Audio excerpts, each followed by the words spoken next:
అవతారం వేసింది రాయన బంగారు బల్లి అవతారం నుంచి మట మార్చుకోలు గనక 12 సిరసులు పెట్టింది రాయన 12 సిరసులు గనక పెట్టి 12 సిరసులు కోడి రాజల అవతారం వేసుకొని రాయన కోరక తల్లి కోటకు విశాల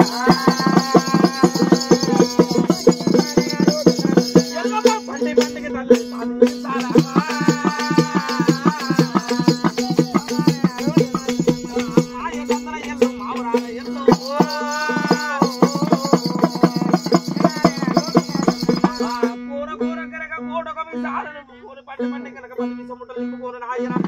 పరశురాముని మీద కనుక ఎగబడి వచ్చింది భగవంత వచ్చే వరకు కనుక ఏం జరుగుతుందో రాయన పరశురాముడు కనుక ఏం చేసింది భగవంత తల్లి ఎల్లమ్మ కనుక మామూలు ఎల్లమ్మ నాది ప్రాణములు ఇస్తాను నేను వెళ్ళిపోవాలి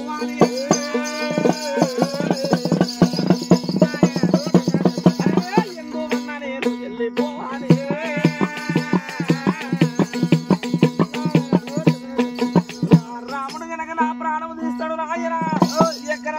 వెళ్ళిపోవాలని ఎల్ల మొదలాడుతుంది భగవంతా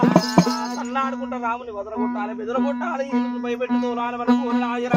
12 సిరసుల పడికి నాగన్నవతారు వేసుకొని కోటకు విషాలు నింపుకున్నది రాయన పండి కనుక 10 విషముట్టలు నింపుకొని పరశురాముడు కనుక రాయన ఆ పరశురాముని నేను ఎగబడి వచ్చింది భగవంతా ఆ పరశురాముని వెనక వస్తే రాముడు కనుక తోడుకుంద అవతారంలో ఉన్నాడు రాయన తోడుకుంద అవతారంలో ఉన్న రాముడు కనుక ఏం చేసిండు రాయన నా తల్లి ఎల్లమ్మ గనక కాటిచ్చినట్టయితే నా ప్రాణం పోస్తుంది భగవంతా ఎక్కడన్నా నేను వెళ్ళిపోవాలి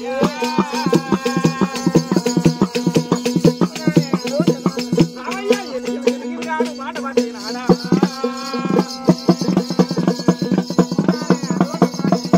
అవన్నీ వాయన కదా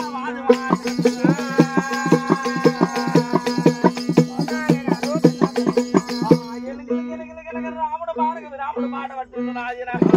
మాట పట్ట వరకు కనుక ఏం జరిగింది భగవంతా ఎల్లమ్మ గనక దొరకకుండా రాజన రాముడు పోయిన సమయం బాగున్నది భగవంతా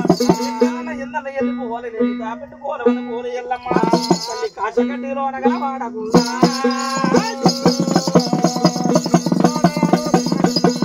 కాశగడ్డిలో అనగల వాడకుండా ఎల్లమ్మ పోతుంది ఎల్లమ్మ పొన్నలు రేగా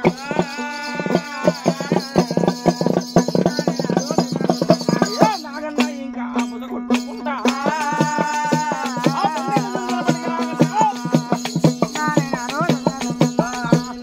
కొడక ఎల్లు వచ్చినాదా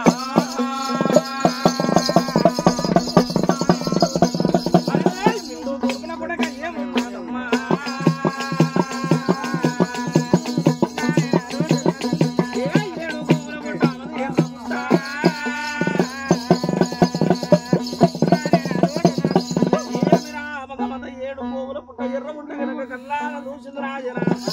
కన్నకోన చూసి కనుక ఏమి చేసింది భగవంతా పుట్టగాడి కనుక ఎల్లమ్మ ఎల్లి వచ్చింది భగవంతా పుట్ట చుట్టూ 3 చుట్లు ప్రదక్షిణ చేసింది రాయన ఎడ్డి నాగ చేతుడు బంగారు నాగ చేతుడు కనుక పుట్ట లోపల వదిలింది భగవంతా తారని కనుక పుట్ట లోపల పోసింది రాయన పోసి కనుక ఎల్లమ్మ ఏమి చేసింది భగవంతా 12 సిరసులు కనుక పుట్ట లోపల పెడదామని సమయం లోపల నాయన వచ్చరా రామన్న వేగిరంగా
మాట్లాడుతుందా